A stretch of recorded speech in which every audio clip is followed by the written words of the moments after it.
यहाँ पे दलित, OBC, minority, आदिवासी को लेके एक रैली चल रही है। जातिगत जनगणना से आरक्षण के खतरे में तो नहीं? जाति जनगणना से आरक्षण सुरक्षित रहे। 10% लोग 90% लोग पे राज कर रहे हैं। आरक्षण समाप्त हो रहा है, संविधान खतरे में, ईवीएम पूरा खेल कर रही देश। नौकरी है का? आज कितने बेरोजगार हैं? बेरोजगार कितने हैं आप देखो। सर, संविधान के हिसाब से देश बिल्कुल भी नहीं चल रहा है, मनुस्मृति के हिसाब से चल रहा है। ये हिंदू मुस्लिम की लड़ाई खत्म होनी चाहिए, एबीएम खत्म होनी चाहिए और सब भाई मिल के रहे। निजीकरण करके सारा आरक्षण खत्म कर दिया है, नौकरियां नहीं मिल रही है, निजीकरण को खत्म करने की डिमांड है। नमस्कार, मैं ध्रुव यादव, आप देख रहे हैं टीटीएस इंडिया। इस वक्त हम मौजूद हैं नई दिल्ली के रामलीला मैदान में। यहाँ पे दलित, ओबीसी, माइनॉरिटी, आदिवासी को लेके एक रैली चल रही है, जिसमें संविधान बचाओ, ईवीएम हटाओ, बाकी और चीजें जो बहुजन समाज है उन सब चीजों को लेके एक रैली चल रही है। इसमें कई क्षेत्रों से लोग आए हुए हैं, चाहे पंजाब हो, अन्य क्षेत्रों, चाहे उत्तर प्रदेश हो, बिहार हो, बाकी अन्य जगह से लोग आए हुए हैं। हम जानेंगे वो किस चीज की डिमांड कर रहे हैं और क्या जरूरत है इस चीज की, और क्या ये आवाज सरकार तक पहुंच पाएगी। किस चीज की टोपी है ये? परिसंघ की डोमा परिसंघ। डोमा परिसंघ क्या चीज है? डोमा परिसंघ डोमा परिसंघ जो है अखिल भारतीय लेवल पर दलित, ओबीसी, माइनॉरिटी और आदिवासियों का महासंगठन है पूरे देश का। तो किस चीज की मांग कर रहे हैं आज आप? आज यहाँ हम जो है दलितों की मांग, माइनॉरिटीज की मांग क्या है? मतलब मांग इसमें हमारी 9-10 मांगे हैं। जैसे माइनॉरिटीज के लिए जो वक्फ बोर्ड में आक्षेप हो रहा है वो नहीं होना चाहिए, संविधान हमारा बचना चाहिए, संविधान में कोई चेंज नहीं होना चाहिए। कौन चेंज कर रहा है? चेंज कौन कर रहा है? सरकार चेंज कर रही है। कब? जब से सरकार आई पिछले 10 सालों से। क्या चेंजमेंट हुए? आरक्षण को खत्म करने पर लगे हुए हैं, निजीकरण करके सारा आरक्षण खत्म कर दिया है, नौकरियां नहीं मिल रही है, निजीकरण को खत्म करने की डिमांड है हमारी कि निजीकरण खत्म किया जाए, नौकरियां दी जाए लोगों को, रोजगार से संबंधित डिमांड है। ओपीएस की लड़ाई है, पुरानी पेंशन लागू होनी चाहिए।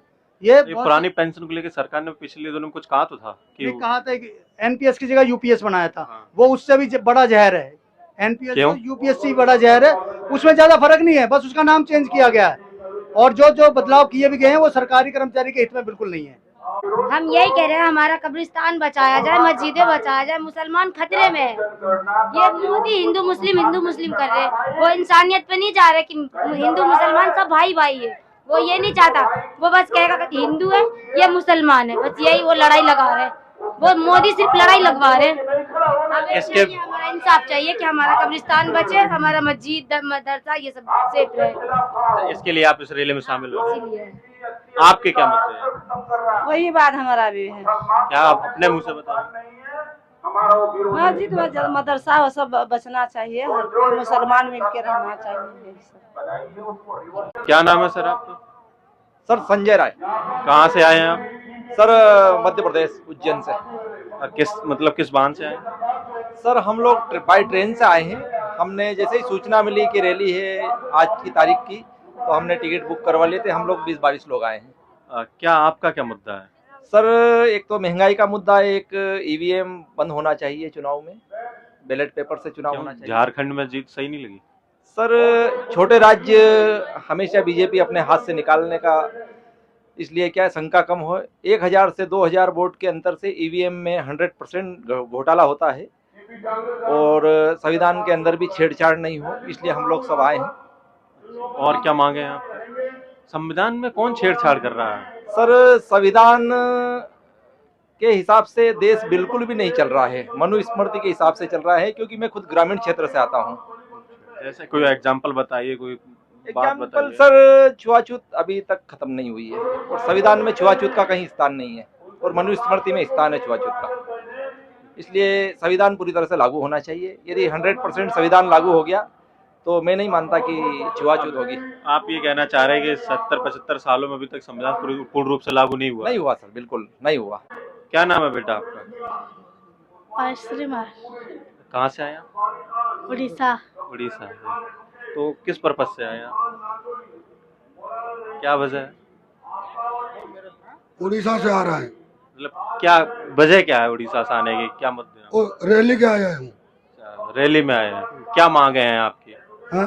क्या मांग, डिमांड किस पर्पज से आए आप? डिमांड किस नहीं है, कुछ नहीं है, बस रैली में शामिल होना। शामिल होना। अच्छा, आप किस क्लास में बेटा? खुश।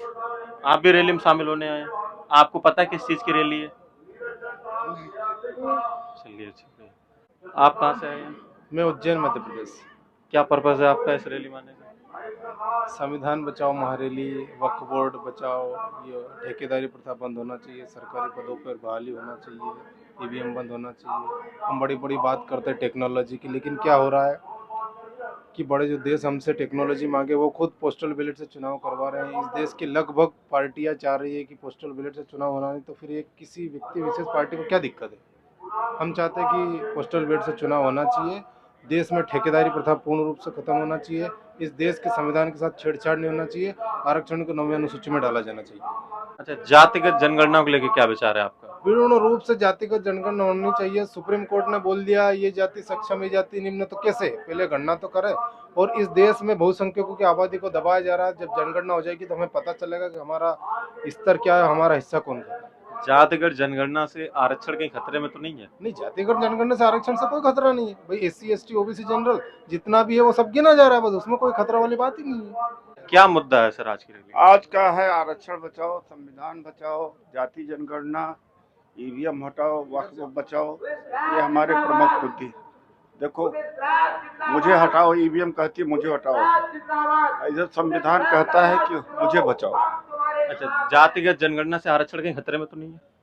जाति जनगणना से आरक्षण सुरक्षित रहेगा। किस प्रकार? भाई 50% से ज्यादा सीमा होना चाहिए। जितनी आबादी जिसकी है उसके हिसाब से होना चाहिए, तो सबके हिस्सेदारी होना चाहिए आबादी के हिसाब से। तो सरकार अभी तक इसको लागू क्यों नहीं कर पा रही है? इसीलिए तो आंदोलन हो रहा है। तो क्या लगता है सरकार आपकी मांगे सुनेगी? यही तरीका है लोकतंत्र में, और क्या तरीका है? कहाँ से आए आप लोग? नरेला से। नरेला से आए हैं। किस वजह से आए हैं? क्या है इस रैली में? पता नहीं। चलिए, बैनर पढ़ लीजिए, इस पे सब लिखा है। कहाँ से आए हैं आप? राजस्थान जोधपुर से। राजस्थान से। जोधपुर। जोधपुर से आए हैं। क्या पर्पज है इस रैली में आने का? आरक्षण बचाओ, संविधान बचाओ, और ये जो धार्मिक प्रोपेगेंडा हो रहा है वो खत्म करो। उस वजह से आप यहाँ पे आए हुए हैं। तो क्या लगता है ये मांगे पूरी हो पाएंगी? मांगे तो सब एक होंगे, क्यों नहीं मांगे पूरी होगी? मांगे तो जरूर पूरी होगी हमारी। तो आप जो कह रहे हैं कि संविधान बचाओ, संविधान किस प्रकार से खतरे में है? किस प्रकार से खतरे में है? संविधान खतरे में ही है ना। तरह तरह के नए नए उसके अंदर वो ब्रेक कर रहे हैं, संविधान का खंडन कर रहे हैं, निजीकरण लागू कर रहे हैं, नौकरियां खत्म कर रहे हैं, रेलवे निजीकरण कर रहे हैं, बिजली का निजीकरण कर रहे हैं, वाटर वर्क्स निजीकरण कर रहे हैं। सब निजीकरण हो जाएगा तो सब खत्म हो जाएगा। क्या पर्टिकुलर एक ही आदमी को सपोर्ट करके उसी को बढ़ावा दे रहे हैं? नौकरी है कहाँ? आज कितने बेरोजगार हैं? बेरोजगार कितने हैं आप देखो। ये किसके द्वारा दिया गया है? क्या? डॉक्टर उदित राज। डॉक्टर उदित राज जी के। चलिए, बढ़िया, पढ़िए।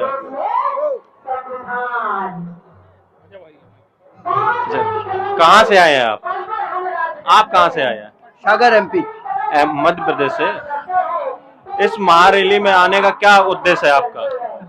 देश गलत दिशा में जा रहा है, आम आदमी परेशान है और पूरा देश इस तरीके से लूटा जा रहा है, ये सारे लोग देख रहे हैं। 10% लोग 90% लोग पे राज कर रहे हैं, आरक्षण समाप्त हो रहा है, संविधान खतरे में, ईवीएम पूरा खेल कर रही देश में, ये सबको दिख रहा है। तो इसलिए ईवीएम पे क्यों आरोप लगा रहे हैं आप? क्या वजह क्या है? आप चुनाव आयोग का रेशो देखिए, रिजल्ट के पहले क्या हालत होती है और रिजल्ट के बाद क्या हालत होती है। देश के लोगों को सब दिख रहा है, तो मैं कह रहा हूँ ना, बैलेट से करवाओ ना। अच्छा, जैसे कि इस पे लिखा है जातिगत जनगणना होना चाहिए। इससे क्या फायदा होगा? इससे ये फायदा होगा कि एक रेशो समझ में आएगा कि हम 50 लोग हैं और हमें अपने अधिकार नहीं मिल रहे, वो 10 लोग।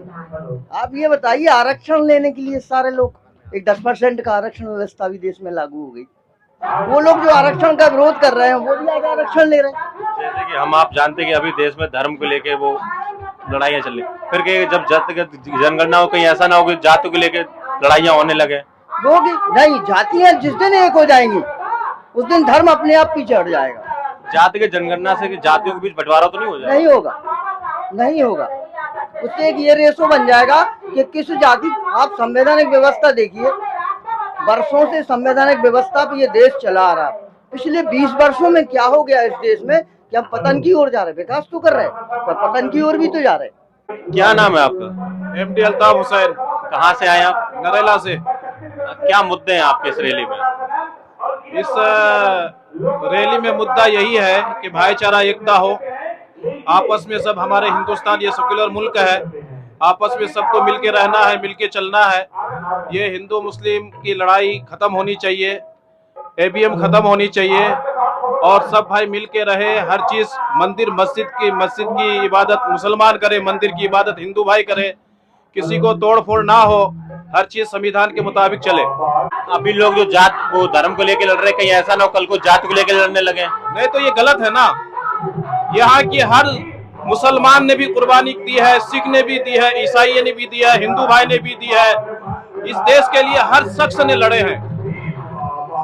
तो इस देश को बचाने के लिए सब भाई को इकट्ठा होना पड़ेगा, एकता होकर चलना पड़ेगा, तभी ये संविधान बचेगा।